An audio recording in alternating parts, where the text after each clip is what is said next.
bold boundaries. So this one's like near and dear to our heart. I will tell you that for all of 2023, our main primary objective for 2023 was to build bold boundaries. And so we've got quite a bit of boundaries that have been broken this year, so we could learn how to refine them and get better at it. And so what we typically talk about at Whiteboard Wednesday is it could be anything from listening to conflict management. It's a lot of soft skills. And this month, because I knew what we were going to be discussing about boundaries and some of the areas that impact our lives, and there's a whole lot of things that can happen when boundaries are lacking. So what I want to do today, that I don't typically say this before I teach or share anything, is I don't want your full attention on everything that I'm saying. If this was, you had a nugget here, and you can always go back and listen to it. But what I do want you to do is take time to reflect on your circumstances, because boundaries are going to impact every area of your life. And I'm a big believer in like there really aren't any coincidences. So you're here today on this call for this topic for a very specific reason, and I believe that to be true. And so my hope is that you'll discover one area that you can develop and maybe just grow in boundaries. And if you're not sure where that area is, or you need some help, you've got us here that you can call on anytime. All right, here we go. And there we go. Hard and soft skills. So always start out with this. So we know we've got our technical skills. These are our hard skills. This is what we do for a living. It's insurance transactions, tax returns, real estate, whatever it is that you're doing, construction, no matter what it is. These are our technical skills. Our soft skills are these things that we talk about all the time: problem solving, adaptability, emotional intelligence, boundaries, listening, questioning, motivating, things like that. Okay. And those soft skills are critical to your overall career success. So we know that you're going to be more likely, by 80 to 90% more likely, to be successful in your career when you can grow in this area of soft skills. So today's topic, though, what's interesting is I usually pick a soft skill area that we're going to focus on, but today's topic actually crosses the boundaries between both. Okay. And that, I didn't even mean that as a joke, but it really does. I wish you were all off mute so I could hear all the laughter. Okay. So all right, real quick. So see, boundaries it's all about access to us, right? So with people, we tend to get resentful if we've given them a lot of access to us, and then they treat that access carelessly. Okay. So with people, it's all about trust. And the thing about trust is it's incredibly fragile to repair. So when we give them access to us, someone opens up to you, and they're not necessarily caring for what we perceive their part in the relationship.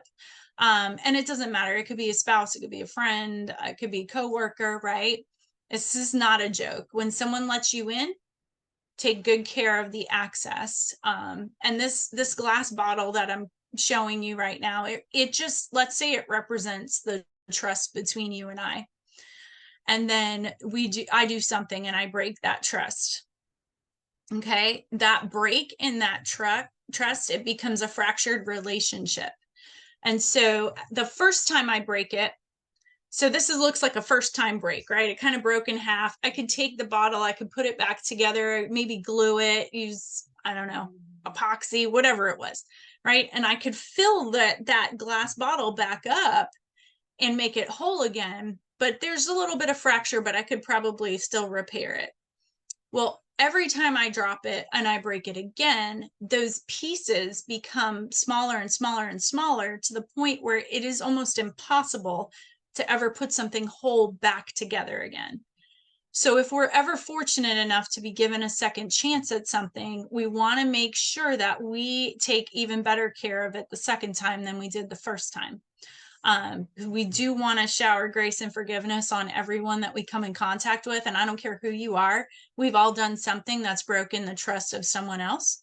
But we just want to make sure that we take a look at boundaries in the light of trust. And this is even trusting ourselves, right? So boundaries, these are just a couple of areas in which boundaries impact you, right? So this is our own decisions. It could be relationships, it could be circumstances. Okay. So they hit the point that I'm trying to make with this particular visual here is it hits us everywhere, right? So it hits our thoughts and emotions, our behavior. It's just as much physical as it is mental, and the health of all of that. So this is just a sample of some of the places that boundaries, that we have boundaries that we might not even notice. And so if I were to say, okay, well, what inside of that is happening? Well, there's all this stuff, right? And I didn't even cover it all. So all these places where boundary might be necessary for us, we've got to be really, really careful. So I just want to use food. So if you look at the top left by physical body, food and drink is kind of the last one there. So food, for example, it's easy. So some people have very strict boundaries on food. So for me, I stopped eating sugar about 2 months ago. The result of not eating sugar, yes, weight loss was a result, but the clarity of my thoughts, the ability to sleep well, all of these things, there's so much stuff. I don't even crave it really that much anymore, right? So all of these things happen because I put a boundary in place to protect my body. And I did that by not eating sugar to see what kind of effect it was going to have. If you have a peanut allergy, please have boundaries around eating peanuts. Why? Because you could die, right? So we want to be careful that whatever boundary we put in place, we recognize the impact that it has on our life. And then we have some people that put no boundaries on food or drink, and whatever the drink of choice is or whatever the food of choice, right?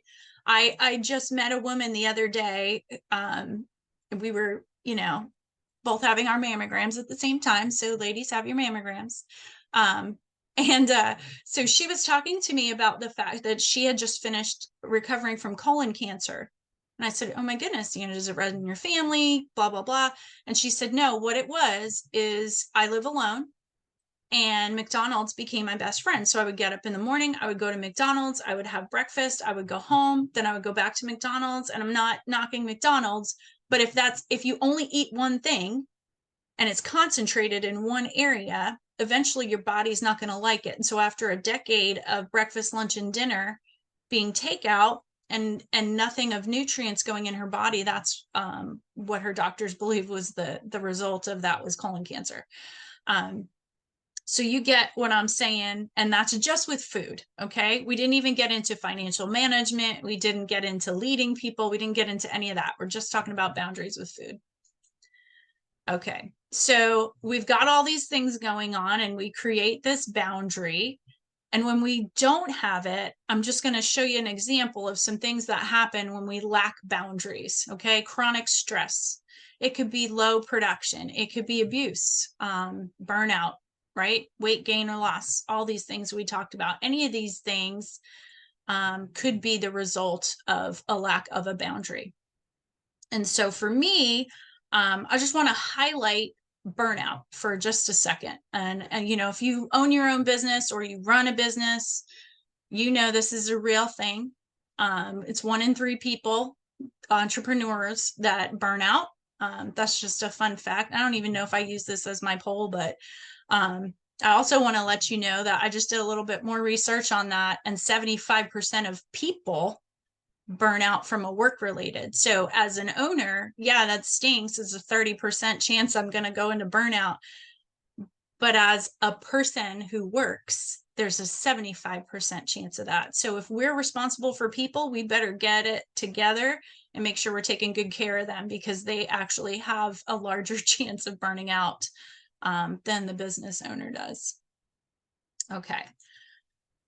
So from burnout to boundaries. Okay. So we can only survive without healthy boundaries for so long. So this boundaries is really very deeply personal. for me. And so I want to show you what the absence of it looked like on my face.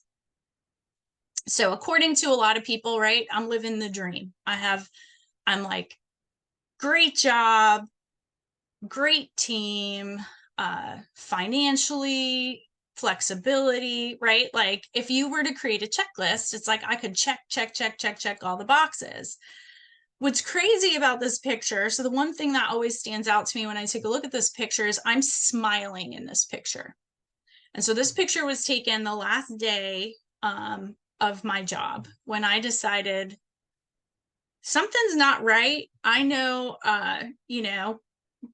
we've got to make a change. Chris and I talked about it, and it was just time for something to go on. But what happened as a result of the burnout, right? My hair, I don't know if you could see it in this picture, but I'm thinning. I have some weird growth under my eye that we don't really know what it was, but it was pretty gnarly. It wasn't great. But burnout in and of itself, it's just exhaustion, right? And this is prolonged stress. So what happened was I let the demands and requests and expectations get the better of me. And then that day that we prayed, we knew in order for me to be healthy again, I had to create the biggest, scariest, and most freeing boundary I have ever created in my entire life. And I left a job that I loved. I think I would say I left a job that I fell in love with. And people and all the things. So it got so out of control, I had no other choice. Okay. But what's cool is this is what I look like 6 months later. So 6 months later on my phone, this picture pops up of my last day at my job on August of 2020. And I was like, oh, what? Right? Like I didn't look back at the picture. I had no idea. And so I was like, man, let's see what I look like now. Right. Like, so I just put the phone out. I took a selfie. And I couldn't believe, then I put them side by side and I couldn't believe it. And I have to look at this very frequently because I can't say, and I haven't looked back since because that would be a lie. The truth is that every time I start to place demands on myself that nobody placed on me, take requests from people and say yes to things I should be saying no to, create expectations that were never mine to be expected of me. Anytime I start to do that, I start to look like that first picture again. And so what's cool is I have people like Becca, like Chris, right? Like a lot of you in my life that says, wait a second, something's not right. You got to go back to your boundaries and know what it was that made you sick in the first place. Okay, so that's that. Okay. Oh, I was even wrong on this one. So according to a recent poll, what percentage of people struggle with boundaries? I already gave you the answer. You can put it in the chat, but I did give you the answer. And so it's 85%. I thought it was 75, but it's actually 85%. So what it tells me is that I'm not alone. And there's a really good chance that most of you on this call are dealing with the same issue. I don't know if it's burnout, but it could certainly be boundary that's an issue for you. I also want to just put up here for you just a few resources that have been great to me. So these, we all know the boundaries, and Dr. Henry Cloud, right? Like if you've been doing anything long enough, you've probably heard of it. He's got boundaries at work, boundaries at life, boundaries with kids, boundaries with all the things, right? So you could, any of his books are great. One book that I just finished up, it's called Good Boundaries and Goodbyes. I would tell you that it's absolutely one of my, I would say, top 10 books I've ever read. It is written from a biblical and female perspective. So guys, if that's not your jam, you may want to Google, which is why I put this other thing on the side. All I did was say, hey, Google, what are some cool things or things I could learn about boundaries? And the point that I'm giving you is there's some reputable places that talks a lot about boundaries. So I want to make sure that if you feeling it in a tug, call us. We'll help you find resources, but definitely get some resources to help you. I think that would be great. Okay, so I'm going to put the question up, and then Becca, once the question's up, if you could stop the recording, that would be awesome. Okay, so the question that you can answer to yourself, or we can discuss as soon as the recording is off, is where do you want to improve boundaries in your life?